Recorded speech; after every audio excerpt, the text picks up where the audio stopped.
আল্লাহর কাছে বলবে আল্লাহুম্মা হাসিবনি হিসাবান ইয়াসীরা, আল্লাহ আমাকে সহজ হিসাব তুমি আমাকে দিও। তুমি যদি ধরো, তোমার ধরার উপরে কোনো ধরা নাই, পুঙ্খানুপুঙ্খানুরূপে তুমি ধরবে, তোমার ধরা তোমার যদি আমাদেরকে ধরো তাহলে তো জাহান্নামে যাইতে হবে। যদি শাস্তি দাও কি লাভ হবে তোমার? আর যদি ক্ষমা করে দাও কি বা ক্ষতি তোমার হবে? অতএব মাফ করে দাও, ক্ষমা করে দাও। ফাফু আন্নি ইয়া গাফুরু ইয়া গাফুর রব্বিগফির ওয়ারহাম ওয়ান্তাল আযযু ওয়াল আকরাম আল্লাহুম্মা ইন্নাকা আফুউন তুহিব্বুল আফওয়া ফাফু আন্নি ইয়া গাফুরু ইয়া গাফুর আল্লাহুম্মা ইন্না নাসআলুকাল জান্নাতা ওয়া নাউযু বিকা মিনান নার। জান্নাত তখন চলে যাবে আল্লাহর কাছে, হে আল্লাহ দুনিয়ার অমুক ব্যক্তি আমি জান্নাত আমাকে চাই, আমি এখন কি করব? আল্লাহ পাক বলেন ও যখন চায় তো আর তুমি হইয়া যাও। জোরে বল সুবহানাল্লাহ। আল্লাহুম্মা ইন্না নাসআলুকাল জান্নাতা ওয়া নাউযু বিকা মিনান নার, পরে জান্নাত পেয়ে যাবেন। জোরে বল সুবহানাল্লাহ। বেশ তো পাইলাম, জান্নাত পেলাম, সবকিছু পাইলাম, আল্লাহ তোমারও তো পাইলাম না। কবি বলেন হাসরের ময়দানে যদি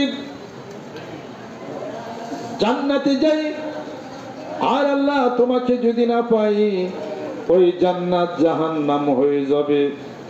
আর যদি জাহান্নামেও যাই মাওলা তোমার যদি পাই, ওই জাহান্নাম জান্নাত হয়ে যাবে। কাজে আমি তোমাকে দেখে হাজারো বার দুজকে যাইতে রাজি। তুমি দর্শন দিও, জাহান্নামে দিও। আল্লাহর দর্শন যে পায় জাহান্নামে যায়নি, বুঝতে যায়। কবি নজরুল সব বলছেন আমি তোমাকে দেখে হাজারো বার দুজকে যেতে রাজি। আল্লাহ তোমার দর্শন পেয়ে হাজার বার দুজকে যাইতে আমি রাজি। অতএব যে আল্লাহকে দর্শন চাবে হাসরের ময়দানে আল্লাহর দর্শন পায় সে জান্নাতে যাবে। যেরকম চাইতে তো হবে। এই বাংলাদেশে আমরা যারা আছি আমাদের অভাব কিছু নাই, নাকি অভাব আছে? সবাই দুনিয়া। আমি তো গরিব কেউ দেখি না, আমি তো গরিব দেয় না কেউ। গরিব যে তারও বিয়ার মধ্যে সে মেলায় বসে বাইকেরা মেয়েটা বিয়াটা গরিব আবার কেরা। যে আল্লাহর তাকে সে কি গরিব? রাসূলকে ভালোবাসে সে কি গরিব?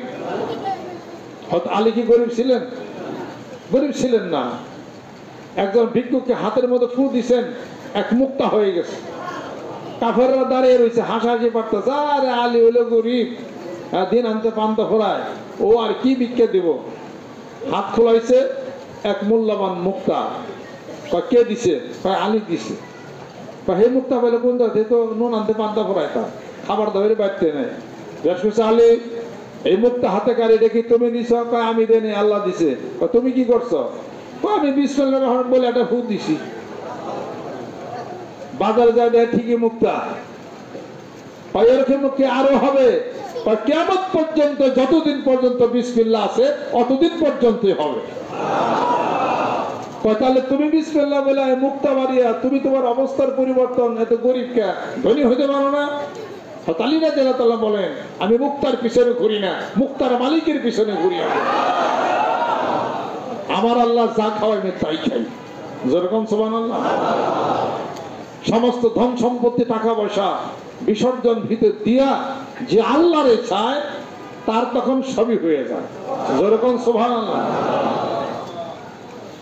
পীর মুরিদের বয়াত আর রাজনীতি এক জিনিস নেই, এটা মনে রাখতে হবে। এটা তবে ইসলামের সপক্ষে যখন ডাক আসবে তখন জান জীবনকে বাজিয়েও রাখতে হবে, এটাও কথা ঠিক।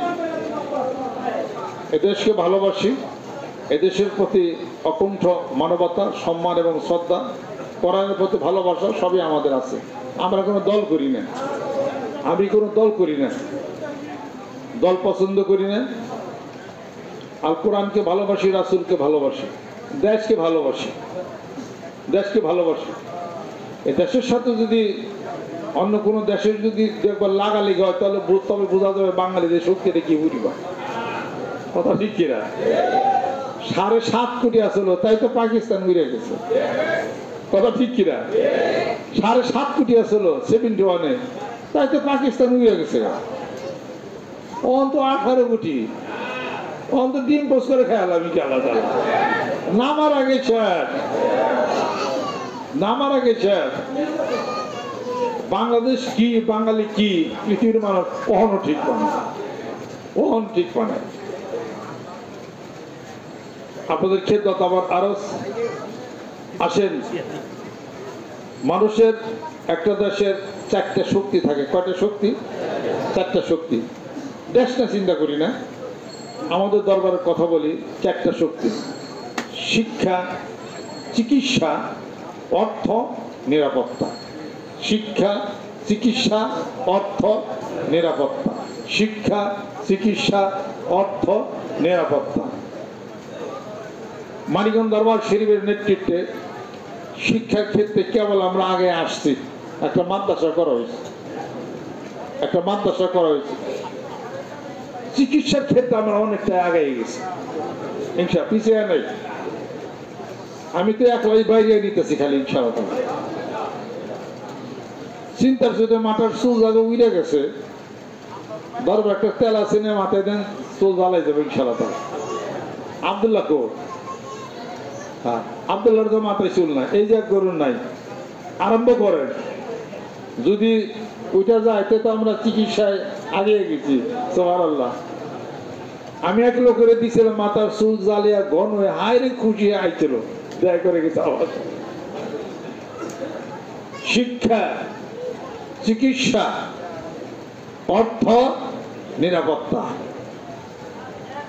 শিক্ষায় গেছি আমরা ইনশাআল্লাহ তাআলা। এরপরে আরো কিছু বাকি আছে শিক্ষার ক্ষেত্রে আমাদের। ইলমে দ্বীনের ময়দানে খেদমতের ক্ষেত্রে কিছু বাকি আছে, সেটা ইনশাআল্লাহ আপনাদেরকে বললে আপনারা সেরা মাইনা চলবেন। সেটা আমাদের তালিম এবং তরবিয়াত, অনেক কিছু আমাদের বাকি আছে। আমি কাজে নামছি কিন্তু ইনশাআল্লাহ। শিক্ষা, চিকিৎসা, অর্থ, আর হলো নিরাপত্তা।